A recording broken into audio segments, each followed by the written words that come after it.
இட்லி சாப்பிட்டு ரொம்ப போர் அடிச்சிச்சுன்னா இந்த மாதிரி ஒரு ஸ்டீம்டு ரைஸ் கொழுக்கட்டை ட்ரை பண்ணி பாருங்கள். 3 மணி நேரம் இட்லி அரிசி ஊற வச்சுக்கோங்க. 1 மணி நேரம் 1 ஸ்பூன் கடலைப்பருப்பையும் ஊற வச்சு 1/4 மூடி தேங்காவும் துருவி வச்சுக்கோங்க.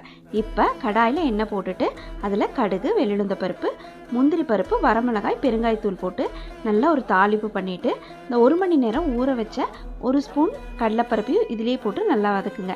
இப்போ 1/4 மூடிக்கு மேலே நான் தேங்காய் துருவி வச்சுருக்கேன், அதையும் போட்டுட்டு ஊற வச்ச இட்லி அரிசியை நம்ம இட்லிக்கு அரைக்கிற மாதிரியே மிக்சியில் அரைச்சி எடுத்திருக்கேன்.